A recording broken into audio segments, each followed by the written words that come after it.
Pues Padre, gracias por animarnos a buscar tu rostro, Señor. Y como vimos el domingo, pues aquí estamos para hacerlo, para buscarte a ti, Señor. Y queremos pedirte que te reveles una vez más a nuestras vidas. No que no te hayamos conocido, sino que sabemos que, Señor, cada vez que nos acercamos conocemos más de ti. Y queremos verte, Señor. Queremos conocerte, queremos saber cómo eres. Y a la luz de eso también nosotros, pues, responderte, Señor. Ayúdanos con tu palabra en esta noche, en el nombre de Jesús. Amén. Jeremías 24. Bueno, pues leamos el texto, ¿verdad? Dice ahí en el verso número 1. Después de haber transportado Nabucodonosor, rey de Babilonia, a Jeconías, hijo de Joacim, rey de Judá, a los príncipes de Judá y los artesanos y herreros de Jerusalén, y haberlos llevado a Babilonia, me mostró Jehová 2 cestas de higos puestas delante del templo de Jehová. Una cesta tenía higos muy buenos como brevas, y la otra cesta tenía higos muy malos, que de malos no se podían comer. Y me dijo Jehová, ¿qué ves tú, Jeremías? Y dije, higos buenos, muy buenos, y malos, muy malos, que de malos no se pueden comer. Ok, entonces para comenzar, en este capítulo nos sitúa en el contexto histórico este pasaje. Lo que comienza diciendo es una visión que Dios le da a Jeremías acerca de 2 cestas. Es lo que vemos en este pasaje, ¿no? Pero ¿en qué momento sucede esta visión? Esta visión dice que sucedió después que Nabucodonosor, que es el rey de Babilonia, transportó a Jeconías, que era el rey de Judá en aquel tiempo, a los príncipes de Judá, a los artesanos y a sus herreros de Jerusalén a Babilonia. Esa es la época en la que sucedió esta visión. Y entonces es interesante, otra vez recordando un poquito de historia, porque a lo mejor te lo digo y dices, ok, pero ¿eso qué tiene que ver? Bueno, ahorita vamos a ver por qué tiene que ver. ¿Te acuerdas que hubieron varios reyes y que los vimos en nuestro breviario histórico? Eso lo puedes checar en 2 de Reyes 22, 23, 24 y 25. Ahí vas a poder encontrar todos los últimos años de la historia del pueblo de Judá, antes de ser llevado cautivo y durante el cautiverio. Pero resulta que estaba un rey llamado Joaquín, y este rey Joaquín también se llamaba Jeconías o Conías, ¿no? Para los cuates, Coni, ¿no? El Coni. No, no es cierto. Pero sí, es este mismo rey. Y dice aquí que es hijo de Joacim. Pero en la historia lo que vimos cuando repasamos este breviario histórico es que este rey era bastante malo, hizo lo malo delante de los ojos de Dios. Y entonces Nabucodonosor sitió Jerusalén, pero este cuate se rebeló en contra de Nabucodonosor. Entonces el rey Nabucodonosor lo apresó, despojó su palacio real, despojó el templo de Jerusalén y comenzó lo que conocemos como la segunda deportación babilónica en el año 600 a.C. La primera deportación sucedió antes, en el 605, pero aquí sucedió la segunda en el 600 a.C. Esto lo puedes encontrar en 2 de Reyes 24 si quieres leerlo con más detenimiento, ¿no? Y este suceso que vemos en el versículo 1 del libro que estamos leyendo, Jeremías 24, es exactamente este momento. Y bueno, lo que dice es que el rey Nabucodonosor se llevó a todos los judíos, comenzando por el rey Joaquín, que es Jeconías, a sus príncipes, que son los principales gobernantes, se llevó a los artesanos, a los herreros, y solamente se quedaron, dice el texto de Reyes, los pobres dentro del pueblo. Eso es lo que pasó. Eso es lo que dice este pasaje. Y creo que esto nos ayuda a entender entonces que es un difícil momento en la historia, en el que todo un pueblo, el pueblo de los judíos, está siendo llevado cautivo por otro pueblo, ¿no? Entonces hay guerra y es un momento difícil. Entonces, después de este momento, dice la historia que este mismo rey Nabucodonosor puso a otro rey llamado Sedequías, ¿te acuerdas? Que se llamaba también Matanías. Bueno, y justo en esa época de este rey Sedequías fue cuando Dios mostró esta profecía que vamos a ver el día de hoy de Jeremías 24. Y entonces dice que le mostró una imagen pues común. Así generalmente luego Dios ponía imágenes comunes de modo que el pueblo entendiera el mensaje de Dios, y pone 2 cestas de higos. En aquel tiempo, bueno, de hecho el día de hoy los higos son muy como comunes en esta región, ¿no? Y le pone 2 cestas con higos enfrente, ¿no? Y entonces había una cesta que era llena de higos buenos y una que era llena de higos malos. Es lo que vio Jeremías, ¿no? Y Dios le pregunta: ¿qué ves? Pues higos, ¿no? Buenos y malos. Y los malos no se pueden ni comer. Prácticamente es lo único que le dice Jeremías a Dios. Pero en el verso número 4 continúa ahora Dios explicando qué significa esta visión. Entonces acompáñame al verso 4. Dice: y vino a mí palabra de Jehová diciendo: así ha dicho Jehová, Dios de Israel, como a estos higos buenos, así miraré a los transportados de Judá, a los cuales eché de este lugar a la tierra de los caldeos, para bien, porque pondré mis ojos sobre ellos para bien, y los volveré a esta tierra, y los edificaré, y no los destruiré, los plantaré, y no los arrancaré, y les daré corazón para que me conozcan que yo soy Jehová, y me serán por pueblo, y yo les seré a ellos por Dios, porque se volverán a mí de todo su corazón. Entonces Dios le explica a Jeremías el significado de las cestas de los higos buenos. Lo que dice es que Dios ve a los transportados de Judá, o sea, a los que se fueron en cautiverio de Babilonia, como estos higos buenos. ¿Y por qué lo ve así Dios? Bueno, si tú estás atento de lo que estamos viendo en la historia, te das cuenta que los judíos que fueron llevados en cautiverio no eran para nada buenos, ¿no? Pero para nada. Moralmente eran idólatras, eran corruptos, eran rebeldes y bueno, demás de cosas. Entonces no era porque ellos fueran buenos por sí, pero ¿sabes por qué Dios los considera como higos buenos? Porque se dejaron tratar por el Señor. En el capítulo 21 de Jeremías, cuando lo leímos hace unas semanas, en el verso número 9, Dios le dio instrucción al pueblo y les dijo: el que quedare en esta ciudad morirá a espada, de hambre o de pestilencia, mas el que saliere y se pasare a los caldeos que os tienen sitiados, vivirá y su vida le será por despojo. En otras palabras, estaba diciendo: si recibes mi trato, te va a ir bien. Vas a vivir si te vas con los babilonios. Entonces ellos, los que fueron llevados en cautiverio, estaban confiando en la palabra del Señor. Le hicieron caso y se dejaron tratar por Dios, aunque no fue una tarea fácil, no fue una misión fácil. Dejarte que te lleven cautivo, pues está complicado este asunto. Pero confiaron en Dios y le hicieron caso a Dios y se fueron, se dejaron tratar por Dios. Pero no solamente por eso los ve como higos buenos, sino también porque más adelante responderían a Dios. De hecho, ahí en el verso número 7 que leímos, dice que ellos se volverán a Dios de todo su corazón. Y me encanta porque Dios ya sabe el pasado, el presente, el futuro, todo lo sabe Dios. Y ya sabe por qué es que iban a responder de esa manera. La disciplina en ellos iba a hacer un efecto positivo en sus vidas. Y por eso es que entonces le dice: mira, esta cesta es como esos judíos que se dejaron tratar por mí. Básicamente. Muy bien. Entonces, también hay otra cosa interesante en este pasaje.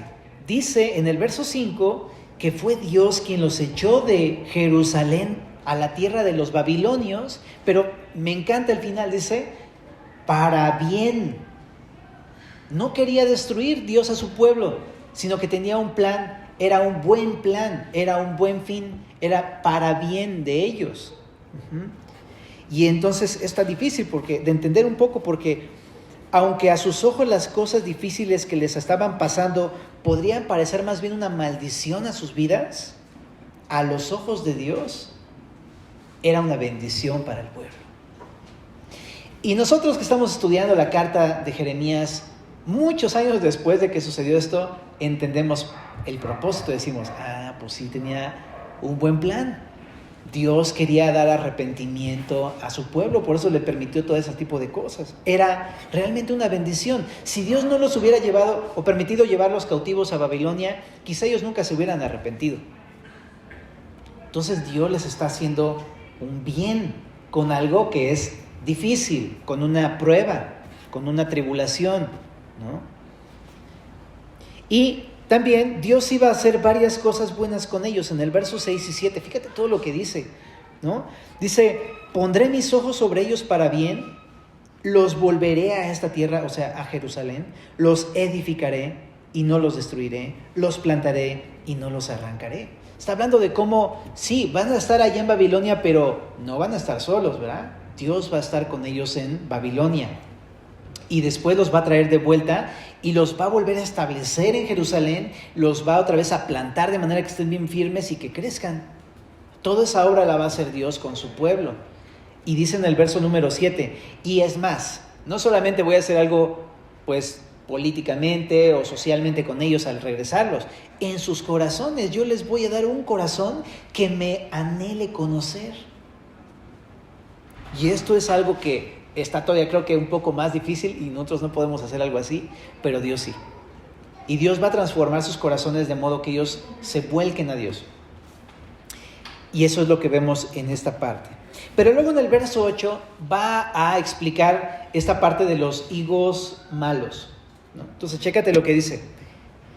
Y como los higos malos, que de malos no se pueden comer, así ha dicho Jehová, pondré a Sedequías, rey de Judá, a sus príncipes y al resto de Jerusalén que quedó en esta tierra, y a los que moran en la tierra de Egipto. Y los daré por escarnio y por mal a todos los reinos de la tierra, por infamia, por ejemplo, por refrán y por maldición a todos los lugares a donde yo los arrojé, y enviaré sobre ellos espada, hambre y pestilencia, hasta que sean exterminados de la tierra que les di a ellos y a sus padres. Pues aquí continúa con la explicación de los higos malos, y prácticamente lo que les dice es que Dios ve a los que se quedarán en Judá o huyan a Egipto como higos malos. Se refiere a eso, a los que se iban a quedar en Jerusalén, a los que no quisieron recibir el trato de Dios yéndose con los babilonios como cautivos, sino que se quedaron y algunos huyeron a Egipto. Y ahí prácticamente habla a quienes se está refiriendo muy concretamente, a Sedequías. ¿Sí te acuerdas quién es Sedequías? Sedequías es el rey que está gobernando cuando sucedió esta profecía de Jeremías 24. Después de Joaquín vino Sedequías, y durante Sedequías ocurrió la tercera deportación. Bueno, pues este rey Sedequías es el que va a ser llevado, es a quien Dios ve como un higo malo. También a sus príncipes, que son sus gobernantes, al resto de Jerusalén que quedó en la ciudad, y a los que, dice ahí, moran en la tierra de Egipto. ¿A qué se refiere esto de que a los que estaban que se quedaron en Jerusalén? Como te decían, en 2 de Reyes 24 dice que los que se quedaron fueron los pobres del pueblo. Se quedaron ahí. Pero si Dios está haciendo un juicio contra ellos y los está viendo como higos malos, yo nada más como una posible teoría pienso que no se quedaron porque no los hubieran cachado, sino porque se escaparon y se escondieron y no se quisieron ir a Babilonia. En realidad lo que están haciendo es desobedecer las órdenes de Dios. No se dejaron tratar por Dios, sino se quisieron quedar ahí en su lugar. Y unos dice que se fueron a morar a la tierra de Egipto. Entonces se entiende por el texto que habla de personas que huyeron de plano y se fueron a Egipto. Algunos tratan de, pues como de hacer coincidir, ¿no?, esta parte de los que se huyeron a Egipto, diciendo que los que huyeron a Egipto fueron aquellos que fueron deportados con Joacás, el rey anterior a Sedequías, en el año 609, lo cual es escrito en 2 de Reyes 23. Pero no tendría sentido porque, pues estos hombres parece ser que más bien lo está juzgando porque se fueron de manera voluntaria y no como deportados realmente, ¿no? Ahora, hay otros que dicen que estos judíos que se fueron a Egipto fueron aquellos que se fueron cautivos cuando Babilonia derrotó a Egipto. Esto habla de una batalla llamada la batalla de Carquemis, que lo vamos a ver en el capítulo 42 de Jeremías, ¿no? Pero, 46, perdón, ahí lo puedes checar, Jeremías 46. Pero, te decía, por el contexto más bien parece que estos que huyeron es porque se fueron y no quisieron irse a Babilonia. Entonces, ahí está, simplemente para concluir entonces. Dios vio como higos malos aquellos que no se dejaron tratar, sino que desobedecieron ¿Y se quedaron o escaparon? Ok, muy bien. Y también, cuando tú lees el reinado del rey Sedequías, lees que tanto Sedequías como el pueblo no dejó de hacer lo malo. Entonces, no solamente no se fueron a Babilonia, se quedaron en Jerusalén a seguir sus mismas vidas, aun cuando ellos habían visto toda la conquista de los babilonios. O sea, como que ni siquiera eso emblandeció sus corazones, pues. Entonces, pues, ¿cómo te explico que de que les iba a tocar una disciplina severa? Pues les iba a tocar una disciplina bastante severa. Y ahí en el verso número 9 y 10 que leímos, pues vemos cómo Dios, pues efectivamente los va a castigar y no van a escapar. Ellos intentaron hacerlo, pero no iban a escapar de Dios. Y bueno, pues hemos acabado nuestro capítulo 24. Pero, ¿qué cosas podemos rescatar de este capítulo para nosotros? Bueno, en primer lugar, quiero decir lo siguiente. Nosotros no vemos las cosas como Dios las ve. Vemos los momentos difíciles, ¿no? Los quebrantos, la disciplina o cosas difíciles que nos pueden llegar a pasar, no como una bendición, sino como una maldición en nuestra vida, ¿no? Te está yendo mal y dices, no, eso es, Dios la trae contra mí, ¿no? Cuando en realidad, a veces, Dios lo permite para nuestro bien, realmente. Y de hecho, quizá a lo mejor la palabra a veces no cabe dentro de esto, más bien, Dios siempre ocupa las cosas para bien. ¿Te acuerdas de Romanos 8:28? Que dice, a los que aman a Dios, todas las cosas les ayudan para bien. Yo me pongo a pensar que tenemos un Dios bueno porque a pesar de que hay maldad y dificultades en el mundo, ocupa esas cosas para el beneficio de las personas que lo aman. Siempre, no para tu maldición, sino para tu bendición, para tu bien. Entonces yo creo que a través de ese texto debemos de cambiar nuestra manera de pensar, de cómo vemos las cosas, ¿no? Porque luego vemos esas cosas difíciles, no, me está yendo mal, no están bien las cosas, no, es para mi mal, para mi instrucción, y no podemos entender que Dios quiere hacer algo con eso.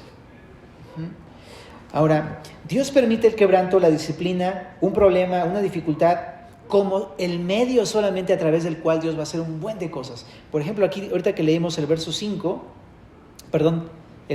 y 7, ¿no? Podemos entender lo siguiente. Puede usar esa dificultad para manifestarse a tu vida. Como dice ahí, para poner sus ojos sobre ti para bien.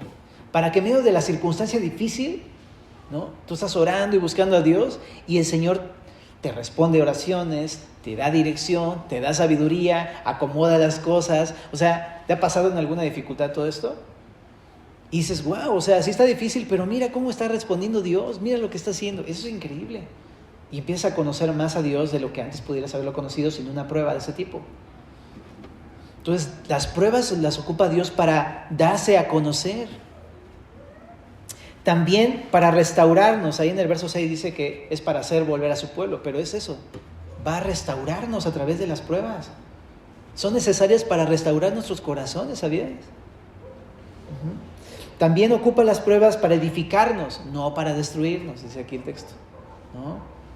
Para que en esa prueba, crezcas en la fe, ¿no? Madures en la fe, no te quedes igual.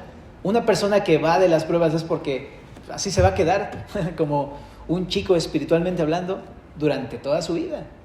Pero aquel que asume esas cosas y las ve como algo bueno va a crecer, va a ser edificado, porque vas a aprender cómo Dios obra en las pruebas, ¿no? También dice, te va a plantar y no te va a arrancar. Me encanta, ¿no? Porque uno en la prueba siente que ya, o sea, te va a arrancar, o sea, pues puede ser que pienses, no va a acabar con mi vida, de esta no voy a salir, etcétera. Y no, Dios te va a afirmar. Como esta imagen del Salmo número 1 dice que los que meditan en su palabra son como estos árboles plantados junto a corrientes de agua, que dan su fruto en su tiempo, que su hoja no cae, que todo lo que hacen prosperará, ¿no? Las personas que confían en Dios en medio de las pruebas son así, plantadas con raíces profundas y no se mueven en medio de las dificultades, ¿no? Entonces a lo mejor tú eres de las personas que dices, yo a cada rato viene la prueba y luego me tambaleo. Pues por eso te pone pruebas, para que aprendas a estar firme. también dice que quiere darnos un corazón que quiera conocerlo. Y eso me llama la atención, porque de repente uno pensaría, si yo amo a Dios, yo sí quiero conocerlo. Pero cuando llegan las situaciones difíciles te das cuenta que realmente no tanto. Pero es a través de las situaciones y de esas fallas que entonces dices, creo que no estoy amando a Dios, creo que necesito cambiar mi actitud hacia el Señor, no estoy respondiendo bien. Entonces, ¿qué haces? El Señor te da un nuevo corazón para que en verdad quieras conocerlo y en verdad le quieras responder como debe ser. Cambia tu corazón, que es una de las cosas que no cambiaría si no hubieran cosas difíciles. También dice ahí, te hace que te des cuenta que eres parte de su pueblo. Cuando tú empiezas a responder en las pruebas, la Biblia dice que el que obedece a Dios es porque pues le conoce, básicamente, ¿no? Pero el que vive en pecado pues no le conoce, ¿no? Entonces, cuando estás empezando a vivir en obediencia y estás respondiendo en medio de la prueba, Dios te da la certeza, es que eres un hijo mío, eres parte de mi pueblo, ¿no? Y eso te deja ver, eres parte de su pueblo, que es distinto a cómo responde el mundo, cómo responde los que no conocen al Señor. Y también dice ahí al final, Él quiere ser nuestro Dios en medio de la prueba. Entonces está bien bonito esto, ¿no? Porque sí, a veces confiamos en otras cosas que no son Dios en la prueba y fracasa uno. Pero cuando uno pone sus ojos en el Señor en la prueba, entonces puedes decir, Señor, gracias, ahora entiendo que tú eres mi Dios y me estás sacando de todo. Confío en ti, Señor, ¿no? Y nos vuelve a Él de todo corazón, como dice ahí al final en el verso número 7, ¿no? Eso hace. Entonces, ¿las pruebas son buenas o malas? Son buenas, ¿no? O sea, al menos teóricamente creo que lo entendemos. Pero entonces, qué interesante que el Señor esta noche creo que nos quiere hacer cambiar nuestra manera de pensar con las pruebas. Y que reconozcamos, nosotros en verdad no vemos las cosas como Dios las ve, las vemos distinto, pero quiere que cambiemos nuestra manera de pensar. Las pruebas son para nuestro bien. Romanos 8:28. Pero otra vez, eso tiene que ver con un punto también importante. No ser próspero o el hecho de que todas las cosas no estén bien en tu vida, o que no te salgan todas las cosas bien, o el hecho de que haya quebrantos o cosas complicadas, esto no significa que pues hay una maldición sobre tu vida. Es una de las cosas que también tenemos que entender. Porque luego por ahí de repente es la mala doctrina, ¿no? Que te dice, el hijo del rey debe ser un hombre próspero. ¿Cómo que te están pasando problemas? ¿Cómo que no tienes trabajo? ¿Cómo que tienes situaciones difíciles? Y pareciera que te están condenando así de que si no eres perfecto, entonces pues, brother, perdóname, pero estás maldito o algo así, ¿no? Esa es una falsa doctrina, hermanos. Porque este pasaje nos deja ver que la no prosperidad no significa una maldición en tu vida. La no prosperidad más bien puede significar que Dios está haciéndote bien. Qué interesante. ¿Cómo es la Biblia? Es que no te dejes engañar, ¿no? Por el hecho de que otros te hagan pensar de que estás mal porque no te está yendo tan bien. Tú puedes tener a lo mejor escasez y no ser la persona más próspera y no ser la persona a lo mejor más sobresaliente y etcétera, pero estás entendida de que Dios te ama. Estás entendida que quieres andar en el camino de Dios. Es más, si no eres próspero, pero andas en el camino de Dios, ¿cómo te explico? Lo tienes todo. Entonces no significa, no es un reflejo de tu estado espiritual, ¿no? Más bien, el estado espiritual, ese puede reflejarse con escasez o con abundancia, como sea. Eso no es un reflejo del todo certero. Más bien, ¿cómo está tu caminar, no? Más bien, me pregunto, ¿estás obedeciendo al Señor o no? Entonces, es eso. Pero la otra cara de la moneda, la prosperidad tampoco es sinónimo de bendición en tu vida. ¿Ok? La prosperidad o el hecho de que todo esté bien no significa que Dios te esté bendiciendo. Entonces vamos a aclarar este punto. De repente vemos los momentos prósperos, ¿no? Estos momentos cuando todo está súper bien, te salió el business, ¿no? No te enfermaste de COVID, todo te fue bien en la semana o en el mes, ¿no? Todo te salió súper bien. O estos momentos agradables o tranquilos, ¿no? O de paz, como sinónimo de bendición, y pensamos, mira cómo Dios me ha bendecido, ¿no? Pero, bueno, sí lo puede hacer, por supuesto, ¿no? Pero hay veces en que uno puede llegar a ser muy próspero y tener mucha paz y estar muy tranquilito y tu caminar está totalmente alejado de Dios. Por eso digo que la prosperidad no necesariamente es sinónimo de bendición en tu vida. Quizá a lo mejor muchas veces Dios permite que las riquezas como los espinos se coman toda tu vida como una especie de disciplina porque no estás buscando a Dios. Y es bien triste porque a veces sucede así, familias desintegradas, destruidas, ¿no? Simplemente porque una persona pues ya no buscó a Dios, ya se fue de la iglesia porque está tan metido en sus negocios, en sus trabajos, y es como, ¿quieres eso? Pues dale, ¿no? Y se acaba todo, se acaba la familia, se acaba la relación con los hijos, se destruye todo. Y eso sí, trae el carro del año, ¿no? Eso sí, trae los zapatos, ya sabes, ¿no? Los Calvin Klein, ¿no? Eso sí. Y pues así bien chévere, pero no es una bendición de Dios. Entonces, por eso te digo, no necesariamente la prosperidad es sinónimo de que Dios está bendiciéndote. Te pregunto otra vez, más bien, ¿cómo está tu caminar? Ahora, no está mal ser próspero cuando estás siendo obediente.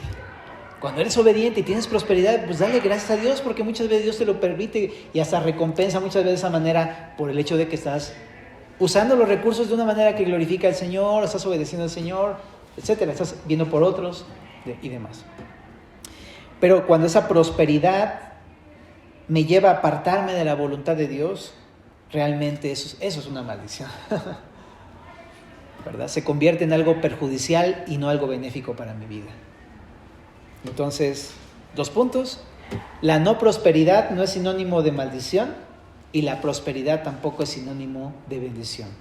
¿Cómo está tu caminar? Eso es lo que realmente importa.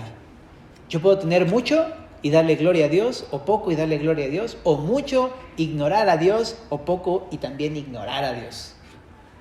¿Cómo está tu relación con el Señor? Eso es lo realmente importante. Ahora, otro punto. Cuando nosotros estamos eligiendo hacer la voluntad de Dios, aunque no haya prosperidad, aunque de plano no tenga trabajo y esté bien escaso, pero si estoy buscando a Dios, me encanta lo que vemos aquí con el pueblo, porque Dios los ve con buenos ojos, como buenos higos. Porque Dios agrada y dice, este cuate está contento, está satisfecho, está agradecido, está en mi voluntad, aunque no tiene nada, míralo, mira cómo camina este hombre, ¿no? Gloria a Dios por eso, ¿verdad? Entonces tú y yo queremos ser de estos que Dios vea y diga, este es un buen fruto, es un buen higo el que tiene esta persona, ¿no? Pero al contraste, ¿verdad? Aunque yo sea prosperado, pero si no estoy en la voluntad de Dios, aunque tenga toda la lana, pero no estoy haciendo la voluntad de Dios, ¿sabes? Y aunque todas las cosas me estén yendo bien, no puedo pensar, Dios me está bendiciendo y viendo con buenos ojos. No es así. Dios no se agrada del pecado. Por mucho poder o dinero o prosperidad o tranquilidad, si estás viviendo de una manera pecaminosa, Dios no se agrada de esta forma de vivir. Entonces, más bien yo tengo que preguntarme, no si tengo paz o tranquilidad, sino más bien, a ver, ¿con qué ojos me ves, Dios? ¿Con qué ojos me estás viendo? Y por supuesto, esto trae entre líneas, vive para el Señor, ¿no? Porque eso es lo más importante. Lo que importa es lo que Dios opine de mí, no lo que yo crea, sino lo que Dios opine de mí. ¿Cómo te vería el Señor? Ahora otra cosa también.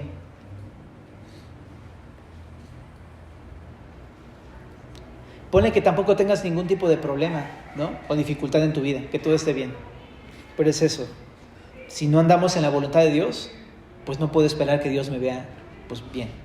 Necesito tomar pasos de arrepentimiento.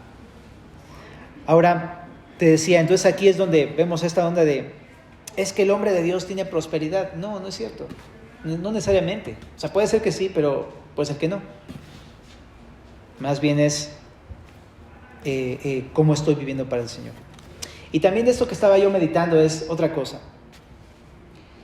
Yo pensaría que el lugar más seguro para los judíos fuera en su casa, ¿no? En Jerusalén, porque ahí es su casa y está la muralla y está el pueblo, ellos lo conocen todos ellos, la región geográfica, está su familia y todo. Uno podría pensar, el mejor lugar para estar y esconderse es ahí, el lugar más seguro.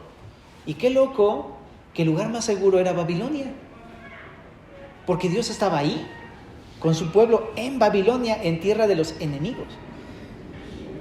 Entonces quiero también analizar este punto. El lugar más seguro para estar no es donde no haya problemas, no es donde no haya dificultades, no es donde haya necesariamente salud o prosperidad o bienestar. El lugar más seguro para estar es donde Dios te dijo que estuvieras. ¿Ok? ¿Sí se entiende esto? Ese es el lugar más seguro. Luego tenemos muchas decisiones en el día a día. ¿Qué hago? ¿No? ¿Esto o lo otro? Yo más bien me preguntaría, ¿qué es lo que dice la Biblia? Ese es el lugar más seguro. ¿Sabes? Y donde a lo mejor el lugar más seguro va a ser la cruz. Y el Señor dice, ahí en la cruz, ahí crucificado, y vas a padecer, ¿no? Vas a sufrirla, te va a costar, vas a llorar, vas a aprender a depender de mí, pero yo voy a estar contigo. Ese es el lugar más seguro. Yo voy a cuidarte, te voy a hacer crecer, te voy a prosperar. Entonces no le saque. No, en serio. Dejemos de ver otros lugares, salidas o escapatorias a los problemas como algo seguro. Busca al Señor, busca la Biblia. ¿Qué dice la Biblia? Eso es lo que tenemos que buscar. Otra cosa. Cuando yo considero entonces que las pruebas o dificultades o disciplinas o este tipo de cosas como algo bueno, puedo someterme al trato de Dios y voy a dar fruto, ¿verdad? Y uno de esos frutos es volverme al Señor, ¿no?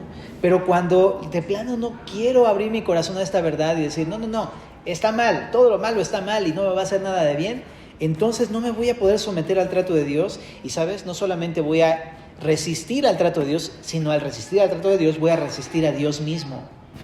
Me voy a encontrar luchando contra Dios, tal cual Jacob.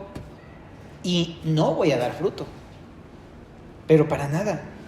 Resistir la dificultad, entonces es resistir a Dios, ¿no? Entonces es algo que tenemos que también entender, ¿no?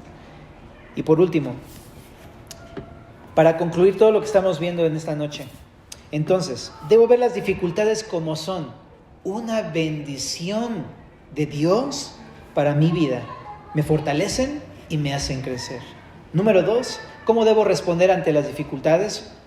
Sometiéndome a Dios, haciendo la voluntad de Dios, incluso dejando así de, pues tú quieres esto para mí, pues va, Señor, vámonos juntos.